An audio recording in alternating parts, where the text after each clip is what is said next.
আসসালামু আলাইকুম, স্বাগতম সবাইকে আমার চ্যানেলে। আজ আমরা শিখব কিভাবে একটি রুবিক্স কিউব সহজে মিলাইতে হয়। চলুন শুরু করি। আমরা একটি রুবিক্স কিউব দেখতে পাচ্ছি অলরেডি মেলানো। আমরা ফার্স্টে এটিকে এলোমেলো করে নিব।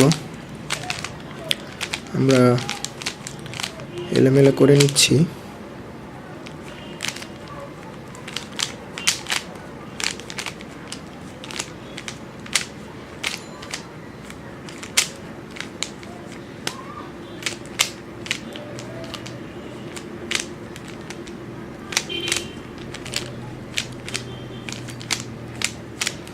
ওকে, ডান।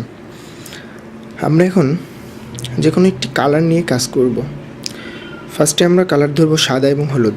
এই দুইটা নিয়ে আমরা মূলত কাজ শুরু করব।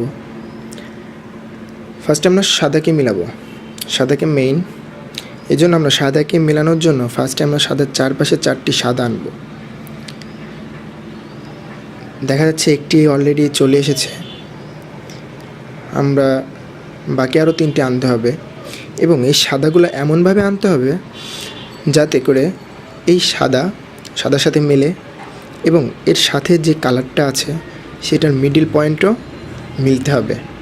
এরকমভাবে প্রত্যেকটা সাদা পিচ মিলতে হবে। সো আমরা এবার এটা মেলানোর জন্য সাদার বিপরীত পাশে অর্থ সাদার বিপরীত পাশে আমরা দেখতে পাচ্ছি হলুদের চারপাশে 4টি সাদা আনবো। দেখতে পাচ্ছি অলরেডি একটি চলে এসেছে। আমরা এটা উপরে নিয়ে আসি, এটাকে উপরে নিয়ে আসলাম। দেখতে পাচ্ছি 2টা হয়ে গেছে। এটা আছে, এটাকে আমরা নিয়ে আসব। প্রথমে এরকম ঘোরাবো, মিডিলে যখন আসবে তখন এটাকে এরকম সরিয়ে দিব।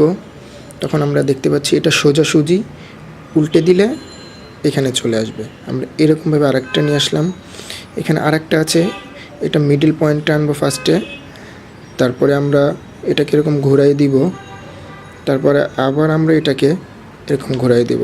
আমরা দেখতে পাচ্ছি চারপাশে 4টি সাদা অলরেডি চলে এসেছে। এর পাশে কি সাদা এসেছে কি না এটা আমরা দেখব না, কারণ এটা আমাদের কাজ না। আমরা দেখব 4টি সাদা। এবার আমরা প্রত্যেকটা সাদার কালার দেখব। সাইডের কালারের সাথে মিডল পয়েন্ট মিলাবো এবং 180 ডিগ্রি ফুল ঘোরাই দিব। দেখতে পাচ্ছি একটা সাদা অলরেডি মিলে গেছে। এভাবে প্রত্যেকটিকে তাদের কালারের সাথে মিলিয়ে ঘোরাই দিব ফুল। এরকমভাবে প্রত্যেকটিকে আমরা ফুল ঘোরাই দিব। এটা নীলের সাথে মিলাই দিব। এবার দেখুন প্রত্যেকটা সাদা চারপাশে 4টি সাদা এসেছে এবং প্লাস মিডল পয়েন্ট মিল। এটা হলো আমাদের প্রথম ধাপ।